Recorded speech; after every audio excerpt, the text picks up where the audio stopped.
qui est très important pour nous en tant que parents, c'est se préoccuper d'eux, pas s'en occuper. Les adolescents n'ont pas besoin qu'on s'occupe d'eux.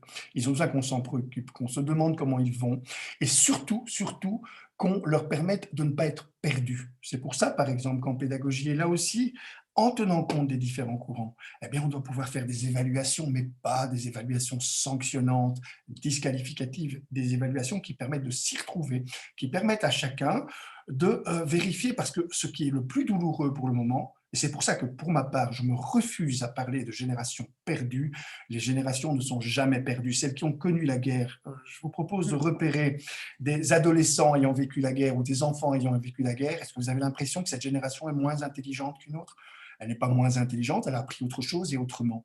Eh bien, c'est la même chose des adolescents qui vivent actuellement, mais comme ils sont tellement ils entendent ce discours génération sacrifiée, génération perdue, ben, ils ont l'impression d'être perdus au sens plein du terme dans l'acquisition de leurs connaissances. C'est pour ça que c'est important d'avoir des évaluations qui leur permettent d'apprendre de leurs erreurs, donc qui les autorisent à se tromper, surtout pas des évaluations sanctionnantes, disqualifiantes, mais qui leur permettent de ranger leur savoir parce qu'ils avancent tous, ils progressent tous.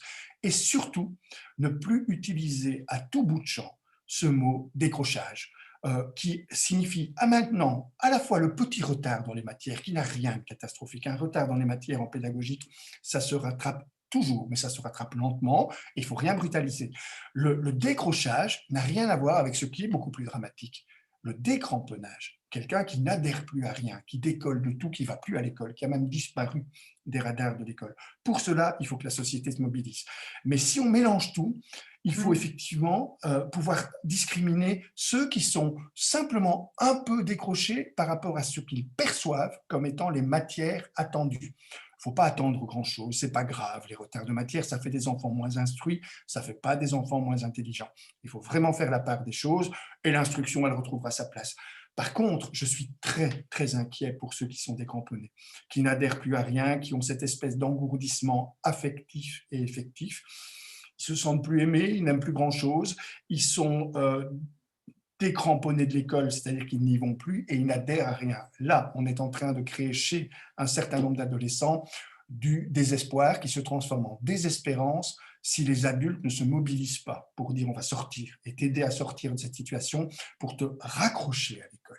Et donc bien faire la part des choses entre le décrochage scolaire et le décramponnage. Un enfant décroché scolairement, c'est quelqu'un qui a besoin simplement de se remettre dans le rythme Mmh. d'apprentissage qu'il maîtrise. Un enfant décramponné, c'est un qui n'adhère plus et pour lequel il faut se donner les moyens de recoller les morceaux parce que bah, quand on se décramponne, on a l'impression aussi de se décomposer. Et c'est ce que j'entends chez beaucoup, beaucoup, beaucoup d'adolescents. C'est pour ça que ne pas mettre tout sur l'école. Moi, si je devais le faire à genoux, je le ferais à genoux, mais je supplie pour qu'on laisse les adolescents refaire du sport.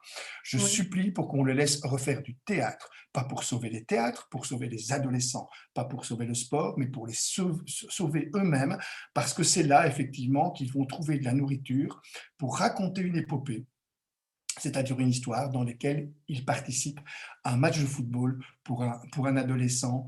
Eh bien, c'est l'idée d'une aventure à laquelle il participe et dont il est, quel que soit son rôle, en partie le héros. Et ça lui permet d'accrocher son identité sur quelque chose qui continue à se construire. C'est tout à fait criminel d'avoir supprimé le football chez les plus de 12 ans, ou le football ou tout autre sport. C'est-à-dire une activité dans laquelle il trouvait l'opportunité de raconter quelque chose autour de lui-même. Et ce n'est pas l'arrêt de l'école ou sa mise en veilleuse qui est le plus problématique pour le moment, parce que vous savez, demander à un adolescent de vous raconter ce qu'il vit, il ne va pas parler d'abord de l'école, il va parler des exploits sportifs qu'il a réalisés, de la participation à une activité théâtrale, du mouvement de jeunesse dans lequel il se trouve. Et c'est de cela qui va l'aider à se construire. L'école, pour l'adolescent, c'est en plus. Et les parents, en temps général,